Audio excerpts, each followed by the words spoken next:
ಇವತ್ತಿನ ಮಾಧ್ಯಮದ ಪತ್ರಿಕೆಗಳಲ್ಲಿ ನೋಡಿದ್ರೆ ಭಾಳ ನೋವು ಅನ್ಸತ್ತೆ. ಮಾನ್ಯ ಶಾಸಕರಾದಂಥವ್ರು ಒಂದು ಮಾತನ್ನು ಕೊಟ್ಟಿದ್ರು. ಮಾನ್ಯ ಶಾಸಕರಾದವ್ರು ಹೇಳ್ತಾ ಇದ್ರು, KGF ನಗರವನ್ನು, KGF ತಾಲೂಕವನ್ನು ಇಂಡಸ್ಟ್ರಿಯಲ್ ಹಬ್ ಮಾಡ್ತೀನಿ ಅಂತ ಹೇಳ್ತಾ ಇದ್ರು. ಮಾನ್ಯ ಶಾಸಕರೇ, ತಾವು ಇಂಡಸ್ಟ್ರಿಯಲ್ ಹಬ್ ಮಾಡ್ತೀರಿ ಅಂತ ಹೇಳಿದ್ರೆ ಭಾಳ ಜನ ಕನಸನ್ನು ಕಟ್ಕೊಂಡಿದ್ರು. ಇವತ್ತು ಈ ಕನಸನ್ನು ನೆನೆಸು ಮಾಡ್ತೀರಾ ಅಂತ ತಮಗೆಲ್ಲ KGF ತಾಲೂಕಿನ ಜನತೆ ಮತಗಳನ್ನು ಹಾಕಿ ತಮ್ಮನ್ನು ಶಾಸಕರನ್ನು ಮಾಡಿದ್ರು. ಇವತ್ತು ಬೆಳಗ್ಗೆ ಮಾಧ್ಯಮದ ಪತ್ರಿಕೆಯಲ್ಲಿ ಓದ್ತಾ ಇರಬೇಕಾದ್ರೆ ಅನ್ನಿಸ್ತು, ಭಾಳ ದೊಡ್ಡ ತಪ್ಪು ನಮ್ಮ KGF ತಾಲೂಕಿನ ಜನತೆ ಮಾಡಿದಾರೇನೋ ಅಂತ ಒಂದು ಭಯ ಉಂಟಾಯಿತು ನಮಗೆ. ನೀವು ಏನು ಇಂಡಸ್ಟ್ರಿಯಲ್ ಹಬ್ ಮಾಡ್ತೀರಿ ಅಂತೇಳಿ ಮಾತು ಕೊಟ್ಟು ಇವತ್ತು KGF ತಾಲೂಕಿನ ಬೆಂಗಳೂರಿನ ಕಸದ ಹಬ್ಬನ್ನು ಮಾಡ್ತಾ ಇದ್ದೀರಲ್ಲ, ಇದು ನಿಮಗೆ ಎಷ್ಟರ ಮಟ್ಟಿಗೆ ಸಮಜಾಯಿಷಿ ಹೇಳ್ತೀರಾ ಅಂತೇಳಿ ನಾನು ನಿಮಗೆ ಪ್ರಶ್ನೆ ಮಾಡ್ತಾ ಇದ್ದೀನಿ. ಇವತ್ತು ಇಂಡಸ್ಟ್ರಿಯಲ್ ಹಬ್ ಮಾಡ್ತೀರಿ ಅಂತೇಳಿ ಜನರನ್ನ ದಿಕ್ ತಪ್ಪಿಸಿ ಇವತ್ತು ಕಸದ ಬುಟ್ಟಿಯಾಗಿ KGF ತಾಲೂಕನ್ನು ಯೂಸ್ ಮಾಡ್ಕೊಳ್ತಾ ಇದ್ದೀರಲ್ಲ, ಇದನ್ನು ಯಾರು ಹೇಳೋರು ಕೇಳೋರು ಇಲ್ಲ ಅಂತ ತಾವು ಈ ಮಟ್ಟಕ್ಕೆ ಬಂದಿರೋದು ಅಂತ ನಾನು ನಿಮ್ಮನ್ನು ಪ್ರಶ್ನೆ ಕೇಳ್ತಾ ಇದ್ದೀನಿ. ಬಹುಶಃ ತಾವೆಲ್ಲ ಕಡೆ ಹೇಳ್ತಾ ಇರ್ತೀರಾ, ನಾನು KGF ತಾಲೂಕನ್ನು ಒಂದು ಮಾದರಿ ತಾಲೂಕು ಮಾಡೋಂಥ ಕನಸನ್ನು ಕಟ್ಕೊಂಡಿದ್ದೀನಿ ಅಂತ.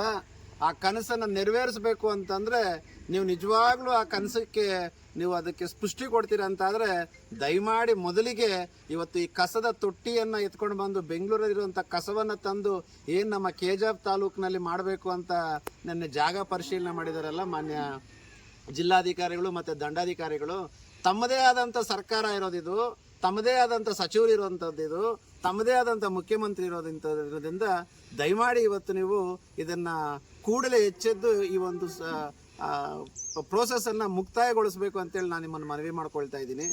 ವಿಶೇಷವಾಗಿ ಇವತ್ತೇನಾದರೂ ನೀವು ಇದನ್ನು ಇಲ್ಲಿ ಸ್ಥಾಪನೆ ಮಾಡಬೇಕನ್ನೋ ಒಂದು ಚಿಂತನೆ ಬಂದರೂ ಸಹ ಒಬ್ಬೊಬ್ಬ ರೈತನು KGF ತಾಲೂಕಲ್ಲಿರೋಂಥ ನಮ್ಮ ರೈತ ಮುಖಂಡರು, ರೈತ ಅಣ್ಣರಿಗೆ ತಾವೇ ವಿಷ ಕೊಟ್ಟಂತೆ ಅಂತ ನಾನು ನೇರವಾಗಿ ಒಬ್ಬ ಸಾಮಾನ್ಯ KGF ಒಬ್ಬ ಸಾಮಾನ್ಯ ನಾಗರಿಕನಾಗಿ ನಿಮ್ಮಲ್ಲಿ ನಾನು ಕೇಳ್ಕೊಳ್ತಾ ಇದ್ದೀನಿ. ಇವತ್ತು ನೀವು ಹೇಳಿ ಶಾಸಕರೇ, ವಿಶೇಷವಾಗಿ ನಾನು ನಮ್ಮ ದಂಡಾಧಿಕಾರಿಗಳು ಮತ್ತು ಜಿಲ್ಲಾಧಿಕಾರಿಗಳಿಗೆ ನಾನು ಮನವಿ ಮಾಡ್ಕೊಳ್ತಾ ಇದ್ದೀನಿ. ಸ್ವಾಮಿಗಳೇ, ಇಲ್ಲಿ ಬದುಕ್ತಾ ಇರೋಂಥವ್ರಿಗೆ ಸುಮಾರು ವರ್ಷಗಳಿಂದ ಇಂಡಸ್ಟ್ರಿಲ್ ಇಲ್ಲ ಅಂದರೂ ಸಹ ಕೂಲಿ ಪಾಲ್ ಮಾಡಿಕೊಂಡು ಬೆಂಗಳೂರಿಗೆ ಗೂಳಿ ಹೋಗಿ, ಬೇರೆ ನಗರಗಳಿಗೆ ಗೂಳಿ ಹೋಗಿ ಅವ್ರು ಹೊಟ್ಟೆ ತುಂಬಿಸ್ಕೊಳ್ತಾ ಇದ್ದಾರೆ. ಆದರೂ ಸಹ ಒಳ್ಳೆಯ ಗಾಳಿ, ಒಳ್ಳೆಯ ನೀರು, ಒಳ್ಳೆಯ ಪರಿಸರವನ್ನು ಕೊಟ್ಟಿರುವಂಥ ಒಂದು ನಿಟ್ಟಿನಲ್ಲಿ ಒಂದು ಆರೋಗ್ಯದ ವಿಚಾರದಲ್ಲಿ ಭಾಳ ಕಾಳಜಿಯಿಂದ ಬದುಕ್ತಾ ಇರುವಂಥ ಜನ KGF ತಾಲೂಕಲ್ಲಿರುವಂಥವ್ರು. ದಯಮಾಡಿ ನಾನು ನಿಮಗೆ ಮನವಿ ಮಾಡ್ಕೊಳ್ತಾ ಇದ್ದೀನಿ, ಬೆಂಗಳೂರಲ್ಲಿ ಬರುವಂಥ ಕಸವನ್ನು ಏನು KGF ಅಲ್ಲಿ ಏನು ನಮ್ಮ ಬಡಮಾಕ್ನಳ್ಳಿಯ ಗ್ರಾಮ ಹತ್ರ ಏನು ಒಂದು 300 ಎಕರೆ ನಾವು ಐಡೆಂಟಿಫೈ ಮಾಡ್ತಾ ಇದ್ದೀರಿ ಅಂತ ಇದ್ದೀರಲ್ಲ, ಕೂಡಲೇ ನಿಲ್ಲಿಸಿಲ್ಲ ಅಂತಂದರೆ ಮುಂದೆ ಆಗುವಂಥ ಎಲ್ಲ ಒಂದು ಚಟುವಟಿಕೆಗಳಿಗೆ ನೇರವನ್ನೇ ಶಾಸಕರೇ ಆಗ್ತಾರೆ ಅಂತೇಳಿ ನಾನು ತಮ್ಮಲ್ಲಿ ಮನವಿ ಮಾಡ್ತಾ ಇದ್ದೀನಿ. ಅದೇ ರೀತಿ ಭಾಳಷ್ಟು ಸಲ ನನ್ನ ರೈತ ಅಣ್ಣಂದರಿಗೆ ನಾನು ಒಳ್ಳೇದು ಮಾಡ್ತಾ ಇದ್ದೀನಿ ಅಂತ ಹೇಳ್ತಿದ್ದೀರಲ್ಲ ನಮ್ಮ ಶಾಸಕರಾದಂಥ ರೂಪಕ್ಕನವರೇ, ತಾವು ಇದನ್ನು ಯೋಚನೆ ಮಾಡಿ. ಈಗಾಗಲೇ ಕೋಲಾರ ಜಿಲ್ಲೆಯಾದ್ಯಂತ KGF ತಾಲೂಕಿನಲ್ಲಿರುವಂಥ ಪ್ರತಿಯೊಬ್ಬ ರೈತನು ತಾನು ಬೆಳೆ ಬಾಳ್ತಿರುವಂಥ ಬೆಳೆಯಲ್ಲಿ ಒಳ್ಳೆಯ ಇಳುವರಿಯನ್ನು ಪಡೀಲಿಕ್ಕೆ ಭಾಳ ಕಷ್ಟಪಡ್ತಿದ್ದಾರೆ. ಅದು ತಮಗೂ ಗೊತ್ತು. ಅನೇಕ ಸಾರಿ ಅನೇಕ ವರದಿಗಳು ಕೂಡ ಮಾಧ್ಯಮದ ಮಿತ್ರರು ಪ್ರಕಟಣೆ ಮಾಡಿದ್ದಾರೆ. ಇದಕ್ಕೆ ಕಾರಣ ಏನು ಬೆಂಗಳೂರಿನ ಕೊಳಚೆ ನೀರು ಬರ್ತೈತೆ, ಅದನ್ನು ಯೂಸ್ ಮಾಡ್ತಾ ಇರೋದ್ರಿಂದ ಇಳುವರಿ ಕಮ್ಮಿ ಆಗ್ತೈತೆ ಅನ್ನೋದೊಂದು ಎಲ್ಲ ಕಡೆ ರಿಪೋರ್ಟು ಬರ್ತೈತೆ. ಇಂಥ ಒಂದು ಪರಿಸ್ಥಿತಿಯಲ್ಲಿ ಅದೇ ನೀವು ಈ ಒಂದು KGF ತಾಲೂಕಿನ ಕಸದ ಬುಟ್ಟಿಯನ್ನಾಗಿ ಮಾಡಲಿಕ್ಕೆ, ಕಸದ ಹಬ್ಬನ್ನು ಮಾಡಲಿಕ್ಕೆ ಏನು ಹೊರಟಿದ್ದೀರಾ, ಇದು ಆದರೆ ಖಂಡಿತವಾಗ್ಲೂ ಇದಕ್ಕೆ ನಷ್ಟ ಆಗುವಂಥದ್ದು ಭಾಳ ಪ್ರಾಮುಖ್ಯವಾಗಿ ರೈತರು ಅಂತ ನಾನು ನಿಮ್ಮಲ್ಲಿ ಮನವಿ ಮಾಡ್ತಾ ಇದ್ದೀನಿ. ರೈತರು ಒಂದು ಕಡೆ ವೈರಸ್ ಅನ್ನೋ ಒಬ್ಬ ದೊಡ್ಡ ಪಿಡುಗಿನಿಂದ ಅವ್ರು ಬೆಳೆಯುವಂಥ ಬೆಳೆಗಳಿಗೆ ಸೂಕ್ತವಾದ ಇಳುವರಿ ಬರದೆ ಭಾಳ ತೊಂದರೆ ಅನುಭವಿಸ್ತಾ ಇದ್ದಾರೆ. ಇದ್ರ ಜೊತೆಗೆ ತಾವು ಅದಕ್ಕೆ ಪರಿಹಾರ ಕಂಡುಕೊಡುವಂಥ ನಿಟ್ಟಿನಲ್ಲಿ ತಾವು ಕೆಲಸ ಮಾಡಬೇಕಾಗಿತ್ತು.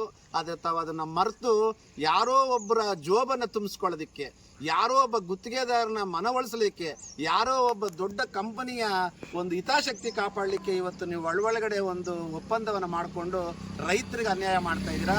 KGF ತಾಲೂಕಿನ ಯುವಕರಿಗೆ ಅನ್ಯಾಯ ಮಾಡ್ತಾ ಇದ್ದೀರಾ. KGF ತಾಲೂಕಿನಲ್ಲಿ ಇವತ್ತು ಹುಟ್ಟದಂಥ ಕೂಸಿಗೂ ಸಹ ತಾವು ಅನ್ಯಾಯ ಮಾಡ್ತೀರಾ ಅಂತೇಳಿ ನಾನು ಒಕ್ಕೊರಳಿಂದ ಇದನ್ನು ಖಂಡಿಸ್ತಾ ಇದ್ದೀನಿ. ಅದೇ ರೀತಿ ಈ ಒಂದು ಸಂಸ್ಥೆಗಳನ್ನು ಏನು ಈ ಒಂದು ಕಸ ವಿಲೇವಾರಿ ಘಟಕಗಳನ್ನು ನೀವು ಮಾಗಡಿ ನೋಡ್ಬೋದು, ಅಲ್ಲಿಂದನೂ ಎತ್ತಂಗಡಿ ಮಾಡಿಸಿದ್ರು ಅಲ್ಲಿರುವಂಥ ನಾಗರಿಕರು. ಅದೇ ರೀತಿ ಚಿಕ್ಕಬಳ್ಳಾಪುರ, ದೊಡ್ಡಬಳ್ಳಾಪುರದಲ್ಲಿ ಹೋದರು, ಅಲ್ಲಿನೂ ಎತ್ತಂಗಡಿ ಮಾಡಿಸಿದ್ರು. ಎಲ್ಲಿ ಹೋದರೂ ಸಹ ಅಲ್ಲಿರುವಂಥ ನಾಗರಿಕರು, ಅಲ್ಲಿರುವಂಥ ಶಾಸಕರುಗಳು, ಅಲ್ಲಿರುವಂಥ ಸಂಸದರು ಆ ಜನರ ಒಂದು ಕೂಗನ್ನು ಮುಟ್ಟಿ ಅದನ್ನು ನಿಲ್ಲಿಸುವಂಥ ಕಾರ್ಯ ಮಾಡಿದ್ದಾರೆ. ಆದರೆ ಈ KGF ತಾಲೂಕಿನ ಜನರು ಭಾಳ ಒಳ್ಳೆಯವರು, ಯಾರಿದ್ದನೋ ತಿರುಗಿ ಬಿದ್ದೋಳ ಅಂತೇಳಿ ತಮ್ಮ ಒಂದು ಮನಸ್ಥಿತಿಯಿಂದ ಇವತ್ತು ದೊಡ್ಡ ದೊಡ್ಡ ಕಾರ್ಖಾನೆಗಳು ತರ್ತೀನಿ, ಯುವಕರಿಗೆ ಉದ್ಯೋಗ ಅವಕಾಶ ಕೊಡ್ತೀನಿ ಅಂತ ಹೇಳೋ ಒಂದು ನಿಟ್ಟಿನಲ್ಲಿ ತಾವು ದಿಕ್ಕು ತಪ್ಪಿಸಿ ಇವತ್ತು ಈ ಕಾರ್ಖಾನೆ ಅಥವಾ ಈ ಒಂದು ಶೇಖರಣೆ ಘಟಕ, ಕಸ ಶೇಖರಣೆ ಘಟಕವನ್ನು ತಂದಿದ್ದೀರಲ್ಲ, ಇದು ಕೆಜೆಎಫ್ ಜನತೆಗೆ, ಕೆಜೆಎಫ್ ಯುವಕರಿಗೆ ಮಾಡಿರುವಂಥ ಅನ್ಯಾಯ ಅಂತ ಹೇಳ್ತೀನಿ.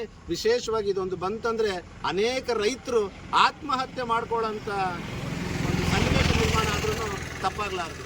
ಆದ್ದರಿಂದ ಕೂಡಲೇ ತಾವು ಈ ಒಂದು ನಿನ್ನೆ ಏನು ನಮ್ಮ ಜಿಲ್ಲಾಧಿಕಾರಿಗಳು, ದಂಡಾಧಿಕಾರಿಗಳು ಬಂದು ಸ್ಥಳ ಪರಿಶೀಲನೆ ಮಾಡಿ 300 ಎಕರೆ ಗುರುಸ್ತೀನಿ ಅಂದಿದ್ರಲ್ಲ, ಆ 300 ಎಕರೆ ಜಮೀನನ್ನು ತಾವು ಈಗಲೇ ಅದನ್ನು ಮುಟ್ಟುಗೋಲು ಹಾಕ್ಕೊಂಡು ಇಲ್ಲಿ ಯಾವುದೇ ರೀತಿಯಾದಂಥ ಒಂದು ಕಸ ವಿಲೇವಾರಿಯ ಒಂದು ಹಬ್ಬನ ಬರಲಿಕ್ಕೆ ತಾವು ಬಿಡಬಾರ್ದು ಅಂತೇಳಿ ತಮ್ಮಲ್ಲಿ ಮನವಿ ಮಾಡ್ಕೊಳ್ತಾ ಇದ್ದೀನಿ. ಒಂದೊಮ್ಮೆ ಇದನ್ನೆಲ್ಲ ಬಿಟ್ಟು ತಾವು ಮುಂದಕ್ಕೆ ಭಾಳ ಒಂದು ದೊಡ್ಡ ಮಟ್ಟದಲ್ಲಿ ನಾವು ಹೋರಾಟ ಮಾಡ್ತೀರಿ. ಭಾಳ ಒಂದು ದೊಡ್ಡ ಮಟ್ಟದಲ್ಲಿ ಕೆಜೆಎಫ್ ತಾಲೂಕಿನ ಜನ ಎಲ್ಲ ಸೇರಿ ಒಂದು ನಿಮ್ಮ ವಿರುದ್ಧ ಒಂದು ಒಳ್ಳೆಯ ಹೋರಾಟ ಮಾಡಲಿಕ್ಕೆ ಆಗತ್ತೆ ಅಂತ ಹೇಳ್ತಾ ಇದ್ದೀನಿ.